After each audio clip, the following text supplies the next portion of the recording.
pada part sebelumnya, Eng dan Yao Tang telah selesai bertarung. Ayah Liu bertanya kepada Liu apakah Liu tertarik kepada Eng. Setelah itu, mereka berpindah ke ruang makan, berbincang-bincang panjang. Lalu ayah Liu mengangkat gelasnya memanggil semuanya dan berkata, sebagai wakil warga sipil yang tinggal di kota ini, aku ingin berterima kasih pada usaha kalian semua. Untuk para warrior yang bertanggung jawab sampai akhir, kami sangat berterima kasih pada mereka. Dan untukmu, pemuda yang luar biasa, terima kasih karena menyelamatkan putriku. Mendengar itu, Eng berdiri lalu menundukkan tubuhnya dan mengatakan, itu kehormatan dan suatu yang harus kulakukan. Ketua Sekte Sun Gong tidak perlu berterima kasih kepadaku.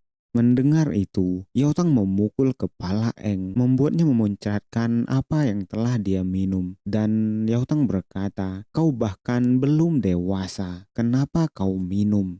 Menjawab itu sembari ngotot, Eng berkata bahwa dirinya sudah 18 tahun. Bukankah semua warrior harus berusia 18 tahun untuk ikut serta dalam ujian warrior? Mendengar itu, Dada tertawa dan mengatakan kepada Yao Tang, dia menggunakan kesempatan ini untuk balas dendam kepada Eng. Melihat keributan itu, menjawab Dada, ketua keluarga Liu berkata tidak apa-apa dan tertawa. Lalu melanjutkan sembari melirik Liu, mengatakan hal bagus kalau kau dewasa. Membuat Liu tersipu. Dia mengingat beberapa saat yang lalu saat masih di arena. Ayah Liu berkata bahwa dia melihat pertarungan barusan dan pemuda itu cukup bagus. Bakat dan potensinya tidak kurang darimu. Bahkan kau, orang yang menganggap dirinya lebih tinggi dari orang lain, akan merasa tertarik padanya. Kata-katanya itu membuat Liu terkejut dan berpikir bahwa pemikiran rasional macam apa itu. Biarkan aku menjadi orang yang tertarik dan yang lainnya. Ayah, jangan konyol. Belum lagi pria itu. Dia mengingat saat Eng baru bangun, menarik bajunya, lalu melanjutkan gumamannya. Pria itu tolol. Sedangkan Yu yang melihat begitu banyak makanan mewah dan enak tidak membuang kesempatan untuk mengambil foto, lalu tertawa dan berkata bahwa Lan dan dia mendapatkan keuntungan dengan masuk ke grup ini. Lalu Lan berkata kepada Eng, kembali pada masalah Eng, bagaimana kau berhasil menakuti iblis satu sirip itu? Itu sangat mengagumkan. Tapi sebelum Eng menjawab, Yao Tang berkata, pria ini bisa mengambil sebagian kekuatan core dan menggunakannya untuk meningkatkan kekuatannya secara eksponensial dengan sementara. Dan Dada melanjutkan, mirip dengan kemampuan ketua regu yang menggunakan kekuatan core, dia harusnya membuka kemampuan yang tidak aktif itu saat nyawanya dalam bahaya. Tapi juga sangat berbahaya karena kamu tidak pernah menerima latihan. Ini akan menyebabkan tekanan besar pada tubuhmu. Semakin kau melakukan ini, semakin banyak cedera permanen yang mungkin kamu alami. Tidak hanya diam, Jul juga melanjutkan. Barusan Eng dan Yao Tang berduel. Jumlah kekuatan yang Eng tunjukkan luar biasa, tapi dia perlu latihan lebih banyak. Jika tidak, tubuhnya tidak akan bisa mentoleransi jumlah kekuatan yang bisa digunakan. Mendengar itu, Eng berpikir jika dia memberi tahu mereka kalau dia sudah menyerap 2 core dari Demon satu sirip dan salah satunya memiliki kemampuan regenerasi tipe kayu, tubuh lemah ini bisa langsung beregenerasi, bahkan jika itu tidak bisa mengimbangi serangan balasannya.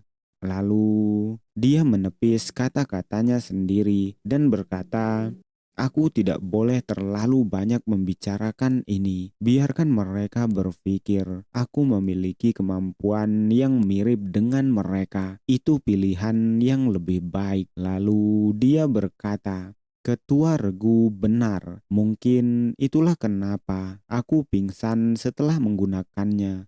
Kelihatannya aku perlu melatih tubuhku sedikit lagi. Dia tertawa setelah itu, dan Lan yang mendengar itu memanggil Eng, lalu berkata, Aku tidak pernah tahu kau punya kemampuan seperti itu. Itu mengagumkan. Kami tidak boleh ketinggalan jauh darimu. Sedangkan melihat semua itu, Liu berpikir orang ini benar-benar memiliki kemampuan semacam itu. Pantas saja dia berhasil menyelamatkanku.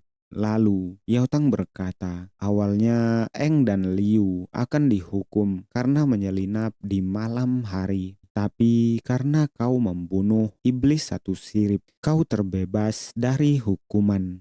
Mendengar itu, Jul tertawa dan berkata jangan terlalu senang karena kompetisi tim masih berlanjut. Dada juga mengatakan bahwa tim Eng adalah tim dengan peringkat terbawah dan mereka harus benar-benar memulai bersiap untuk menekan Eng. Menjawab itu, Eng mengatakan tentu saja dengan percaya diri. Dia juga mengatakan, tim kami bertujuan untuk mencapai puncak. 1 bulan berlalu dan kompetisi untuk poin tim mencapai puncaknya.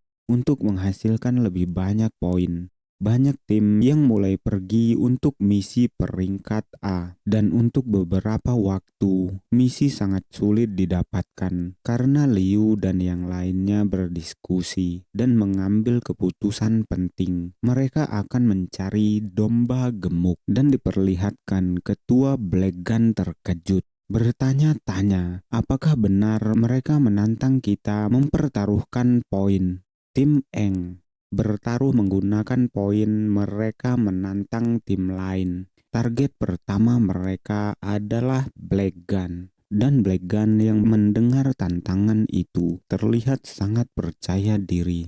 Ketua mereka bertanya, apakah mereka ingat hal yang terakhir kali terjadi saat mereka bertemu? Menjawab itu, Liu mengatakan omong kosong. Liu mengajukan 10 poin untuk pemenang dalam pertarungan solo. Mendengar 10 poin, ketua tim Black Gun dengan percaya diri mengatakan pertarungan di antara tim kami hampir sebanding dengan misi peringkat A.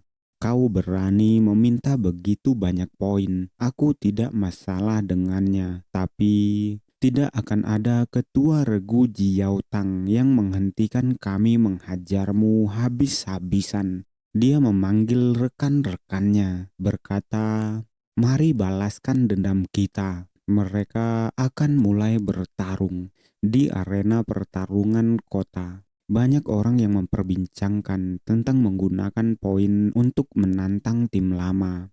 Tidak hanya itu, tim Eng juga dikatai bodoh karena mereka belum membunuh banyak demon. Ada juga yang mempertanyakan tim mana yang cukup sombong sampai melakukan hal ini. Ada juga yang tertarik karena mendengar nama Black Gun yang susah dikalahkan. Terlihat 2 orang sudah di atas arena dan ketua tim Black Gun berkata, banyak orang yang menyaksikan ini. Sekarang saat terbaik untuk mengaku kalah. Jangan menangis karena menganggap kami membuli tim baru.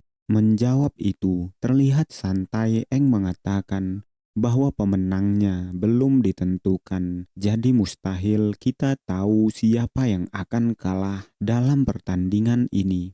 Tapi dia juga bertanya, kenapa kau tidak mewakili timmu sebagai kapten? Menjawab itu, ketua tim Black Gun mengatakan, orangmu yang naik arena adalah wanita. Aku yakin timmu akan menggunakannya sebagai alasan untuk tidak memberi kami poin setelah kalah. Syukurlah wakil ketua tim kami juga wanita. Senjata wanita itu terlihat seperti jarum yang besar. Ketua Black Gun dengan percaya diri mengatakan bahwa dia lebih dari cukup untuk menghadapi kalian semua. Mendengar itu, Eng tersenyum lalu berkata, "Benarkah? Aku sarankan kau tidak meremehkan kapten kami." Dia tersenyum picik dan melanjutkan, "Dia bukan gadis kecil malang seperti biasanya." Lalu sembari memotret, Yu berteriak meminta Liu untuk memulai pertandingannya. Karena mereka berdua yang berada di arena sudah siap bertarung. Liu mengangkat tangannya dan berkata, "Ayo akhiri pertarungan ini dengan cepat." Dia juga berpikir, 10 poin, berikan semuanya padaku. Merespon itu, perwakilan Black Gun berkata, "Kamu pasti nona muda dari keluarga Situ." Situ Liu, gadis yang dikenal sebagai Unsmiling Raksa. Dia mengangkat senjatanya dan melanjutkan, "Mari kita lihat seberapa mahir kamu melawanku." Tanpa banyak basa-basi lagi, Liu melesat dengan sangat cepat sembari berkata, "Aku datang." Dia mendaratkan pukulan ke arah gadis itu, tapi sayangnya gadis itu masih bisa menangkisnya. Sembari menangkis, gadis itu bergumam mengatakan, "Bukankah dia hanya kor hijau dengan kemampuan regeneratif? Kenapa kecepatannya seperti kor biru?" Dia tiba-tiba dibuat terkejut. Serangan Liu sudah menotok tangannya, membuat senjatanya terjatuh. Liu berkata, melucuti senjata. Lalu Liu berpikir, "Aku benar. Meskipun tim lama ini menjadi warrior sebelum kami, mereka banyak bergantung pada kerjasama dalam pertarungan solo. Mereka tidak tahu bagaimana pertahanan atau menyerang. Mereka hebat dengan kerjasama tim, tapi mengerikan di pertandingan solo." Wanita dari Black Gun mengeluh, kedua tangannya tidak bisa digerakkan. Dia berpikir Liu memasukkan energinya ke dalam ototnya, jadi mereka kejang di luar kendali. Melihat itu, Liu mengatakan, "Meninggalkan celah untuk diserang itu tabu dalam pertarungan jarak dekat." Liu menyerang wanita itu bertubi-tubi, membuat ketua Black Gun berteriak terkejut. Dia menyerang semua persendian dan tendonnya. Dalam sekejap, wanita itu terjatuh, dan Situ Liu dengan pede berkata, "Keluarga Situ terbaik dalam pertarungan jarak dekat." Dia berjalan meninggalkan gadis itu sembari berkata, "Terima kasih karena membiarkanku menang." Sembari turun, Liu berteriak berkata, "Wakil Kapten, kemenangan pertama tim Eng mengejutkan banyak orang." Mereka berbicara tentang Situ Liu yang adalah bintang paling bersinar di antara semua pemula. Mereka pikir tim Eng akan mengandalkan Liu untuk memenangkan pertarungan ini. Melihat Liu sudah turun, Eng tertawa, berkata, "10 poin. Tolong ingat untuk mentransfernya kepada kami." Membuat ketua tim Black Gun gemetar marah. Lalu berteriak dalam pikirnya mengatakan, "Sialan, Situ Liu, kau cukup bagus." Lalu dia berteriak sangat kuat berkata, "Aku akan naik selanjutnya." Menantang Liu untuk naik ke arena. Bertanya apakah dia berani. Juga mengatakan dia akan bertaruh 20 poin. Membuat Liu terkejut awalnya dan dengan percaya diri menerima. Tapi sebelum mereka naik ke atas arena, Eng menghentikan itu, berkata, "Kapten kami baru selesai bertarung. Dia harus istirahat dan sebagai gantinya, aku yang akan naik." Mendengar itu, ketua Black Gun berteriak mengatakan, "Kau tidak punya hak untuk melakukannya. Enyahlah. Aku hanya akan bertarung melawan kaptenmu." Menjawab itu, Eng tersenyum dan berkata, "Bagaimana kalau begini? Karena dia kapten kami, Bukankah kau harus mengalahkanku dulu sebelum memiliki hak untuk menantangnya? Terlihat memancing emosinya, Eng melanjutkan, jika kau tidak memiliki keberanian untuk bertarung melawanku, apa yang bisa kulakukan? Mendengar itu, tiga orang dari tim Black Gun berkata, itu cara yang mengerikan untuk memulai pertarungan. Dan tiba-tiba, ketua tim Black Gun marah, menunjuk Eng sembari berteriak mengatakan, baiklah, aku akan mengajarimu sampai ibumu sendiri tidak akan mengenalimu. Membuat tiga timnya terkejut, tidak menyangka kaptennya termakan oleh umpan. Melihat itu, Lan berteriak memanggil Liu dan berkata, Eng mau bertarung. Melihat itu, Yu berteriak berkata, aku harus mengambil fotonya terlebih dahulu. Ketua tim Black Gun sudah mempersiapkan senjatanya.